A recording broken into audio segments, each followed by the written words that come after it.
주시는 특별한 은혜가 말씀 가운데 있기를 축복합니다. 왜냐하면 우리가 뭔가를 새 출발할 때 생각해 볼 수 있는 하나님의 말씀을 나누려고 하기 때문에 그렇습니다. 한번 따라해 볼까요, 여러분? 기본이 무너졌기 때문입니다. 여러분의 삶의 문제는요, 기본이 무너져 있기 때문에 그렇습니다. 다시 한번 따라해 볼까요? 기본이 무너졌기 때문입니다. 한번 마지막으로요. 기본이 무너졌기 때문입니다. 여러분, 힘들수록 기본으로 돌아가라는 책이 있어요. 힘들수록 기본으로 돌아가라. 오늘요, 여러분들이 삶이 이게 맞나? 내가 이렇게 사는 게 맞나? 이게 나는 맨날 짜증스럽고 힘들지? 내 몸에는 왜 이렇게 병이 있지? 사는 게 왜 재미가 없지? 기본이 무너져서 그렇다니까요. 기본으로 다시 돌아가 봐야 돼요. 그러니까 힘들수록 기본으로 돌아가야 돼요. 이분은요, 왜 우리가 기본으로 돌아가야 되냐면 세 가지 이유 때문에 그렇다고 이 책에서 밝히고 있어요. 자, 요약해 볼게요. 자, 힘들수록 기본으로 돌아가야 하는 세 가지 이유. 첫째는 기본은 인문이나 기초가 아니라 전부예요, 전부. 기본이 되면 다 된 거예요. 자, 이해가 되시면 아멘. 이거 하나님 말씀이에요. 이제 나오겠지만 기본은 인문이나 기초가 아니라 전부예요, 전부. 그러니까 기본이 된 사람은 다 된 거예요. 그러니까 이 두 번째, 문제를 만났을 때는 기본으로 돌아가야 답이 보인다. 여러분의 예배는 여러분의 예배의 기본기가 잘 탄탄한 건가요? 세 번째, 기본을 건너뛴 자는 반드시 무너진다. 네. 기본기 없이 아무리 쌓아도 시간 문제지 반드시 무너진다는 거. 기본으로 돌아가시기를 주의 이름으로 축복합니다. 여러분, 인간관계든 사업이든 운동이든 안전이든 항상 기본이 중요합니다. 신앙생활도 마찬가지입니다. 여러분, 누가복음 15장 20절에는요, 이에 일어나서 아버지께로 돌아가니라 그랬고 있어요. 기본으로 돌아갔다는 거예요. 여러분, 우리 인간 삶의 기본이 뭘까요? 진화론에서는 뭐가 기본인지 뭐라고 설명하는지 모르겠어요. 우리가 그러면 내 삶을 다시 한번 시작해보고 내 삶을 다시 한번 세워보기 위해서 내가 그럼 기본으로 내려가는데 기본이 뭘까? 기본. 어디서부터 시작해야 되는 건가? 여러분, 진화론에서는요, 답을 줄 수 없죠. 뭐가 기본인지 뭐가 기본이 아닌지 가늠할 수 없죠. 시작이 없으니까요. 근데 하나님 말씀에서 인간 삶의 기본은 감사라고 가르쳐요. 왜 그렇습니까? 왜 우리의 삶의 기본이 감사인가? 우리의 출발점이기도, 우리 삶의 출발점이기도 하고 기본이 감사라는 거예요. 왜 그렇습니까? 하나님은요, 우리를 부족함 없이 창조하셨다는 것이 기독교 신앙입니다. 자, 제가 하나님께서 우리를 어떻게 지으셨는지 읽어볼게요. 하나님이 자기 형상 곧 하나님의 형상대로 사람을 창조하시되 남자와 여자를 창조하시고 하나님이 그들에게 복을 주시며, 처음부터 우리는요, 복을 받고 시작하는 거예요. 그게 우리 인생이었다는 거죠. 그러니까 우리가 잘 살면 복을 주시는 게 아니라 원래부터 복을 받고 태어난 사람이에요. 그냥 태어난 것 자체가 복이에요. 그러니까 복덩어리였다는 거죠. 자, 이해가 되시면 아멘. 그러니까 복을 주셨어요. 아무것도 안 했는데 복을 주셨어요. 그러니까 복을 받고 시작하는 거예요. 여러분, 금수저는 뭘 받고 시작하는 거예요? 금수저는 아버지께 100억 받고 시작하죠. 여러분 같은 흑수저는 마이너스 5억에서부터 시작하죠. 여러분, 이게 복을 받고 시작한다니까, 인생을. 하나님이 그들에게 이르시되 생육하고 번성하여 땅에 충만하라. 땅을 정복하라. 바다의 물고기와 하늘의 새와 땅에 움직이는 모든 생물을 다스리라. 권세를 주셨어요. 이게 쫄쫄하게 살지 말고 이렇게 너희들이 이렇게 좀 가늠도 하고 물고도 트고 이렇게 교통정리도 하고 이렇게 살으라고 말씀하셨다는 거예요. 그게 다스리는 거예요. 하나님이 이르시되 28절, 하나님이 이르시되 내가 온 지면에 씨 맺는 모든 채소와 씨 가진 열매 맺는 모든 나무를 너에게 주노니 너희 먹을거리가 되리라. 제가 제일 좋아하는 말씀, 먹을거리가 되리라. 음식도 주셨어요. 음식. 여러분 제 페이스북에 8알은 먹을 거 찍어가지고 자랑하는 거예요. 네. 먹을 거 주셨어요. 먹을 거 주시고 복 주시고 그랬어요. 그래서 하나님께서 딱 인간을 만들어 놓으시고 뭐라고 말씀하셨냐면 창세기 1장 31절 하나님이 지으신 그 모든 것을 보시기에 심히 좋았더라. 되게 좋다. 여러분 여기 심히 좋았더라는요, 심이라는 말은요 매우드라는 말이에요. 매우드. 풍부하다, 강렬하다, 무수하다, 양과 질에 있어서 더할 나위 없이 좋은 상태가 매우드예요. 그러니까 하나님께서 인간을 만들으셨는데 그냥 좋은 게 아니라 더할 나위 없이 좋았다는 거예요. 그게 토브 매우드예요. 좋았더라는 토브거든요. 그래서 이 사진 좀 보실래요? 이런 상표를 쓰는 주얼리 회사도 있어요. 토브 매우드.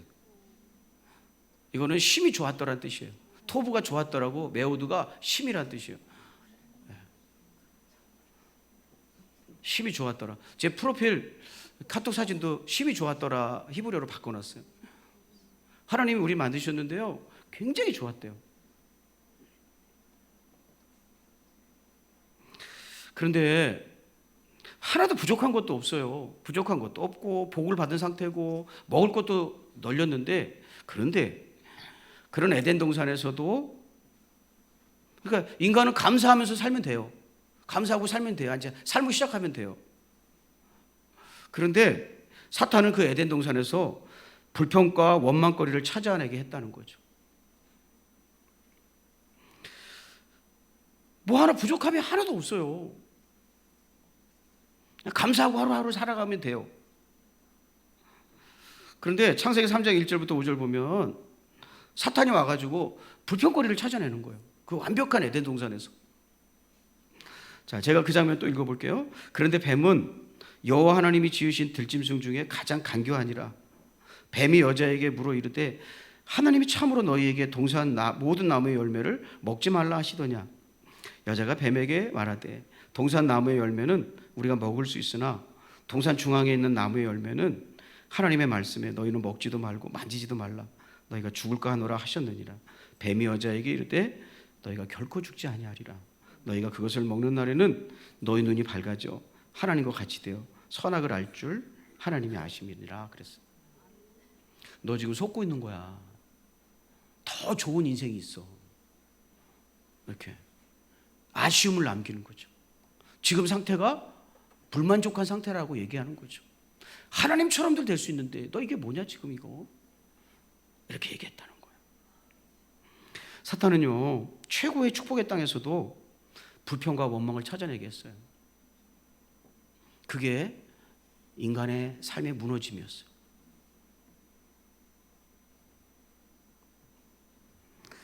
여러분 아버지와 세 딸이라는 옛날 얘기, 제가 어렸을 때 동화에서 읽은 얘기, 아버지와 세 딸.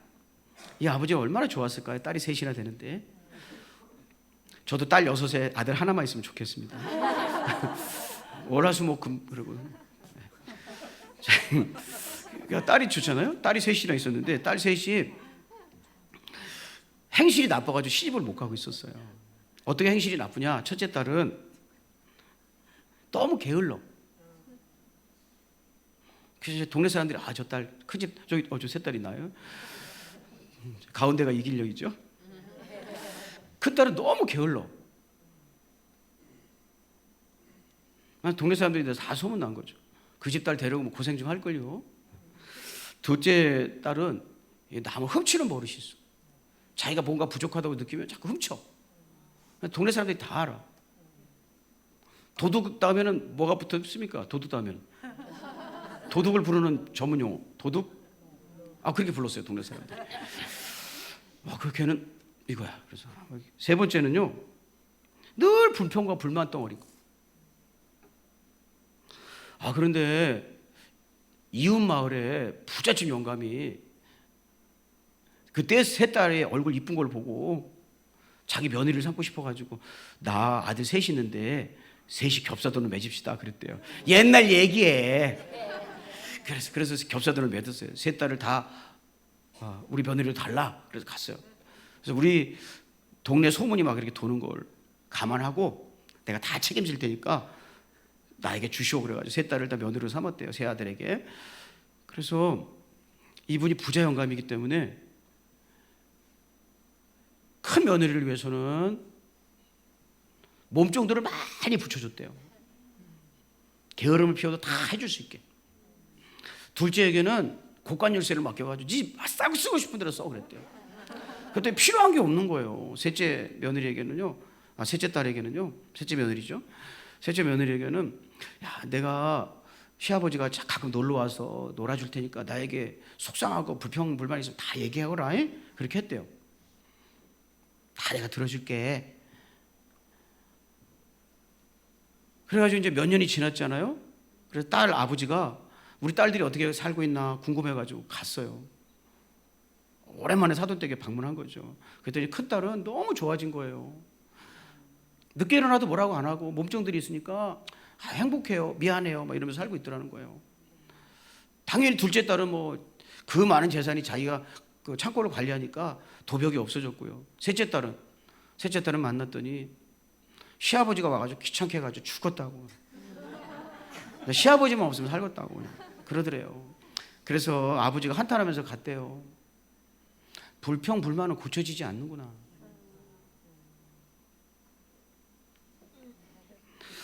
스피로스 하이데스라는 분은요 이렇게 얘기했어요. 그가 우리에게 어떤 것을 주시든지 간에 하나님께 감사하는 것은 마귀를 물리치는 확실한 방법이다. 네.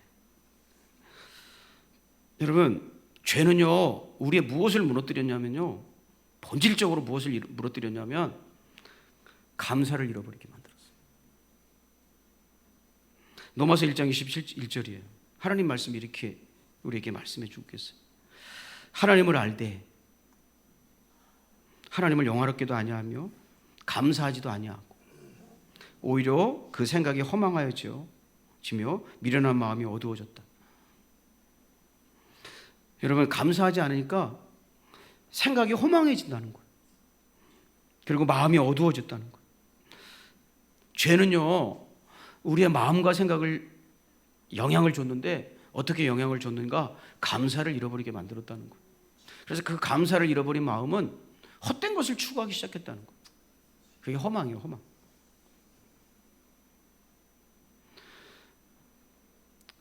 여러분, 기본으로 돌아가는 것은요 어디로 돌아가는 거냐면 감사의 자리로 돌아가는 거예요. 여러분, 오늘 우리가 읽은 하나님 말씀은요 노아의 가정이 새 출발하는 장면이에요. 다시 새 출발하는, 방주에서 1년 있다가 새 출발하는 장면이에요. 자, 하나님께서는 1년여를 방주 속에서 고생하고 있던 노아의 가족을 밖으로 나올 수 있도록 해주셨어요. 방주에서 나왔을 때 하나님께서 그들에게 뭘 제일 먼저 했냐면, 하나님이거든요. 그들에게 복을 주세요. 항상 하나님은 우리가 인생을 살아가기 전에 복을 주신단 말이에요. 자, 이해가 되시면 아멘. 그러니까 여러분, 복 받기 위해서 살아가는 인생은 뭔가 지금 잘못 살고 있는 거예요. 하나님은 이게 이제 노아가 아무것도 없어요. 전부 다 멸망했어요. 그리고 이제 방주에서 나오는 거예요. 자, 이 사람들이 새로운 땅에서 새롭게 시작을 해야 돼요. 근데 제일 먼저 하시는 일이 뭐냐면, 방주에 나온 주의 백성들에게 해주신 일이 뭐냐면, 제가 읽어볼게요. 하나님이 노아에게 말씀하여 이르시되 너는 내 아내, 내 아들들과 내 며느리들과 함께, 오늘 본문에 나온 말씀이죠, 방주에서 나오고 너와 함께한 모든 혈육 있는 생물 곧 새와 가축과 땅에 기는 모든 것을 다 이끌어내라. 이것들이 땅에서 생육하고 땅에서 번성하리라 하시며 다시 창대하게 될 것이다 라고 축복하는 거예요. 여러분, 생육하고 번성하라, 이거 아담이 잃어버렸던 축복 권세거든요. 그거를 다시 이어가라고 노아에게 하나님이 축복하는 거거든요. 노아가 어떤 것도 하기 전에 방주에서 나온 그들에게 새로운 땅을 일궈야 되고 새로운 시대를 열어가야 할 그들에게 하나님께서 창대하라 하고 축복해 주셨다는 거예요. 그 축복에 대한 노아의 반응이 창세기 8장 20절이에요. 제가 읽어보겠습니다. 노아가 여호와께 제단을 쌓고 모든 정결한 짐승과 모든 정결한 새 중에서 제물을 취하여 번제로 제단에 드렸더니 그랬어요. 하나님께 감사 예배하는 거예요. 자기 가정을 살려주시고 새로운 시대를 열어가도록 축복하신 하나님께 감사 예배를 드리면서 노아가 새 시대를 열어가는 거예요. 주의 이름으로 성도님들 축복하고 싶은 건 이거예요. 우리는 어디서 다시 출발해야 되느냐? 감사해서 출발해야 돼요. 한번 따라해 볼까요? 감사해서 시작하라. 네, 성경은요, 하나님이 먼저 축복할 테니까 너는 감사해서 시작하라는 거예요. 그게 예배예요. 빌립보서 4장 6절도 있잖아요. 자, 읽어볼게요. 같이 읽어볼까요? 4장 6절 시작.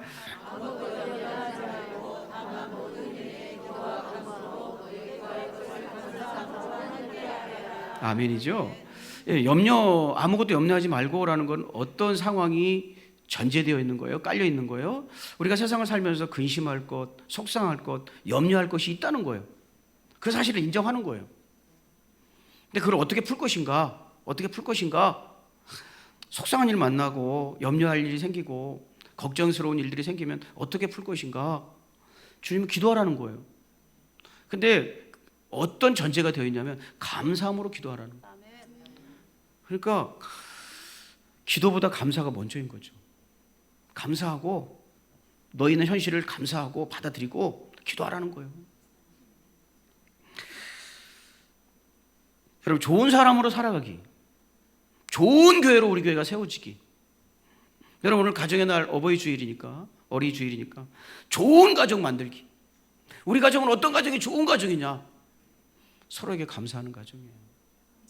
서로에게 감사하는 가정. 어머니께 감사하고 남편에게 감사하고. 네, 저희 아버지 어머니가 건강이 굉장히 안 좋으세요. 우리 믿음을 특별히 아버지가 건강이 안 좋으세요. 제가 늘 기도하는 게 이거예요. 나는 아버지가 살아계신 게 참 축복이라고 생각한다.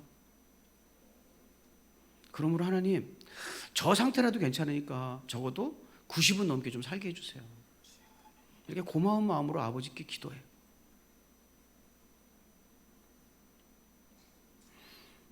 여러분, 가족들끼리 모여서 아빠의 소중함을 발견하고 엄마의 소중함을 발견하고 나에게 주신 자녀의 소중함을 발견하고 서로 감사하고 고마워한다면 그 가정은 새롭게 출발할 수 있어요. 감사하시기를 주의 이름으로 축복합니다. 자, 말씀 정리해 볼게요. 이렇게 감사하는 거예요. 이렇게.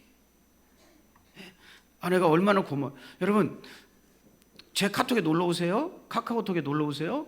제 아내 사진 딱 해놓고 제가 뭐라고 했어요? 고마운 사람 이렇게 해놨어요. 고마운 사람. 저는 아내와 잘 지내는 이유가 딱 한 가지라고 생각해요. 고마워하는 거죠. 제 아내에 대해서. 고마워하기.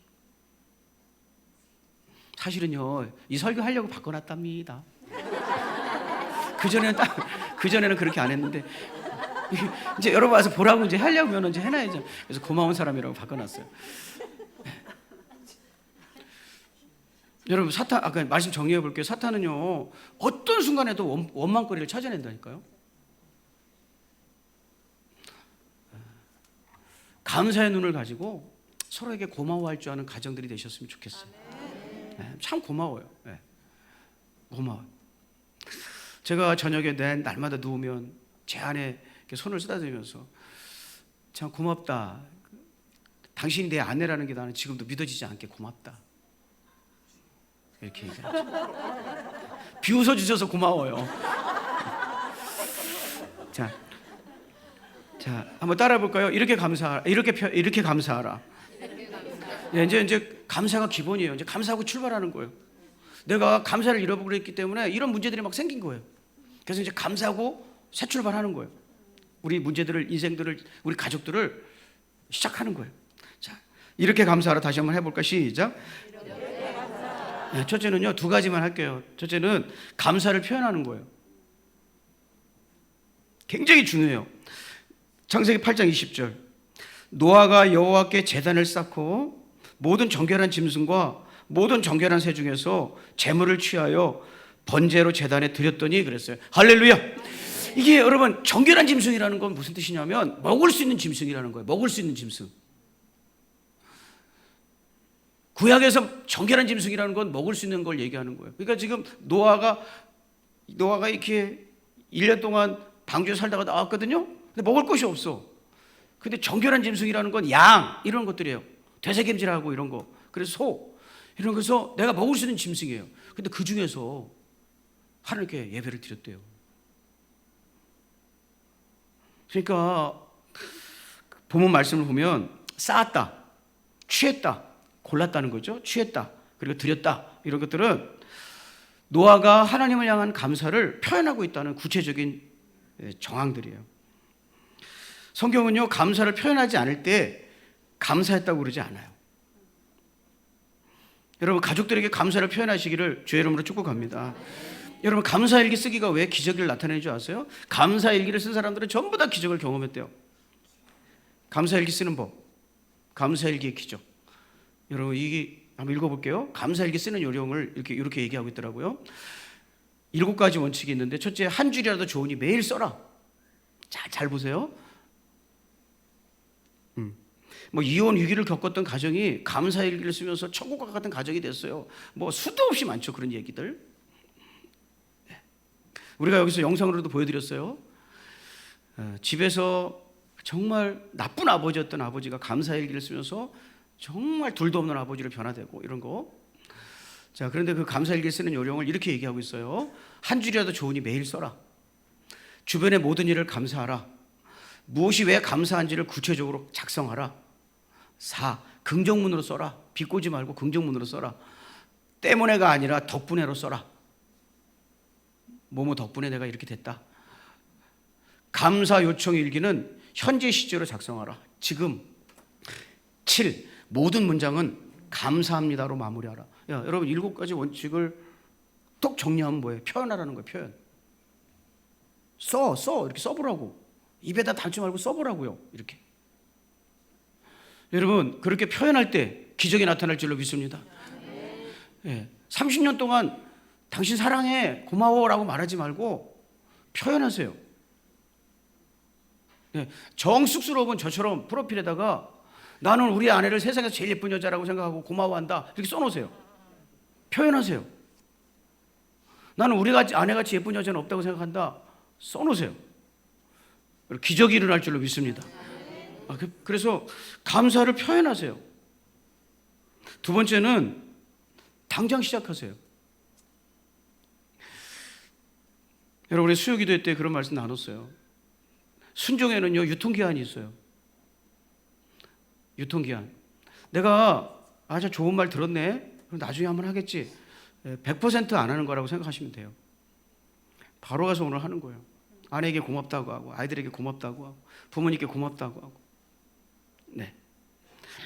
하는 거예요. 우리 장로님께 고맙다고 생각하고 고맙다고 하고 권사님들에게 고맙다고 하고 성도들과 함께 신앙생활을 하셔서 고맙다고 하고 당장 시작하시기를 주의 이름으로 축복합니다. 노아가 당장 예배드리잖아요. 하나님께 축복하니까 당장 예배드리잖아요. 여러분 이제 방주에서 나와가지고 얼마나 어수선하고 처리해야 될 일이 많았겠어요. 그런데 하나님께 먼저 정결한 음식 중에서 내가 먹을 음식 중에서 재물을 취해가지고 하나님께 감사했다는 거예요. 여러분 집으로 돌아가셔서 고마움을 표시했으면 좋겠어요. 손도 잡아주시고 어깨도 토닥여주시고 그런 은혜를 풍성하게 나누는 가정이 된다면 여러분 우리 다시 출발할 수 있어요. 다시 위로받고 새 힘을 얻고 출발할 수 있어요. 여러분 감사로 새 출발하시기를 다시 한번 주의 이름으로 축복합니다. 기도하겠습니다. 하나님 아버지 우리 귀한 성도들과 예배할 수 있다는 감사, 보이지 않는 곳에서 헌신하고 준비하는 이런 좋은 성도들을 만날 수 있게 하신 감사, 어리석고 미련한 인생인데 지금 태어났으면 거의 결혼하지 못할 어리석은 인생인데 배우자를 만난 감사, 아비 어미의 자격이 없는데 우리에게 소중한 자녀를 주셔서 그 감사. 누군가 나를 향해서 아버지라고 부르고 어머니라고 불러주는 그 감사. 누군가에는 나같이 부족하고 연약한 사람이 우주의 전부이고 세상의 전부였던 감사. 하나님 아버지, 우리 믿음의 가정들이 다시 한번 잃어버렸던 감사를 회복하고 모여서 감사하고 서로를 향해서 뜨겁게 고마워하며 새롭게 출발할 수 있도록 은혜를 베풀어 주시옵소서. 우리를 모든 지역에서 건져주신 구주 예수님의 귀하신 이름으로 감사 축복하며 기도 올리옵나이다. 아멘. 여러분 주변의 사람들 보고서요,